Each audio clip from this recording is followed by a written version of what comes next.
Hey everyone, thanks for watching the video so far. I kind of want to walk you through the whole process of creating the simulation. As you can see, I'm not home right now. I am currently visiting the big island of Hawaii. And this is Ocean. Very lovely cat. She's been keeping me company lately. But I do want to go into a full depth explanation of how I made this tsunami simulation work, because as you can see, it's not a normal simulation, so to speak. I didn't simulate water. I kind of made it work with rigid objects, which was really fun. It was a challenge, but I think it worked. So the reason I'm here on the island is because I want to make a short documentary about the connection between volcanoes and earthquakes, and how they play out, because there's two major forces that really give shape to the big island of Hawaii, and it's mostly volcanoes and earthquakes. And I will be staying here for the next 30 days. I'm hoping to finish this short documentary in the next month or so. But I think it will be fun, and I have already captured some footage from the previous eruption here at Kilauea. Pretty crazy, to be honest, because I've never seen lava erupting before, let alone seeing huge lava fountains that go 400 feet up in the air. By Ocean. So I'm really excited about that, and thanks for watching this video once again. Please hit the like button and also subscribe, because this will really help me a lot in my journey. Stay tuned, and let's get into this in-depth explanation of how I made this video possible. I started by creating a solid foundation layer, just like bedrock in the real world. On top of that, I added a transparent rigid body to represent the ocean. Now here's the trick, each of the tsunami bubbles you saw was set to about 90% transparency. That way a single bubble looks almost invisible, but when thousands overlap, they create a darker layered blue, mimicking the depth and density of real water. It's a neat way of achieving a wave-like look without using actual fluid simulation.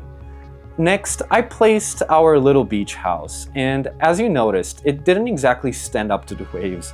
That's because it's not designed to be tsunami resistant. The columns are lower strength reinforced concrete, and the walls don't provide nearly enough lateral support. In fact, the first floor has fewer walls on purpose, so water could, in theory, flow underneath. But that kind of design makes the whole structure weaker, especially when hit with something as energetic as our bubble tsunami. So how did we give all those spheres their destructive power? That's where the ramp comes in. By starting the spheres high up, they had lots of potential energy. As they rolled down, that potential energy converted into kinetic energy speed. The higher the ramp, the faster and more forceful the spheres became when they slammed into our little coastal scene. Of course, simulating tens of thousands of bubbles at once would have been too heavy for the software to handle. So I put in boundaries that kept the simulation manageable. That way I could still create a wave that looked tall and powerful without overloading the system. It's a balance between realism and what the computer can handle. Now, let's step back into the real world for a second. Most tsunamis are triggered by earthquakes, especially in subduction zones, where one tectonic plate dives under another. Think of the Nazca Plate sliding under South America, the Pacific Plate under Japan, or the Aleutians Islands in Alaska. These are all places where big quakes have displaced the seafloor and generated devastating waves. But earthquakes aren't the only culprits. Underwater volcanic eruptions that cause massive underwater landslides, or in the most extreme case, even asteroid impacts, can all move enough water to create a tsunami. That's why in this simulation, I also experimented with different earthquake intensities to show how varying amounts of energy can play out. Obviously, everything was controlled. So there you have it. What looked like a playful avalanche of bubbles actually represented a carefully designed tsunami model, complete with physics, energy scaling, and structural vulnerability.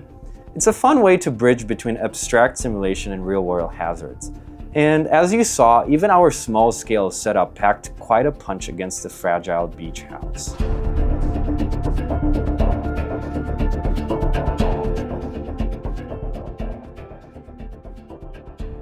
I wanted to show you this. These are some of the biggest waves I've found on the Big Island.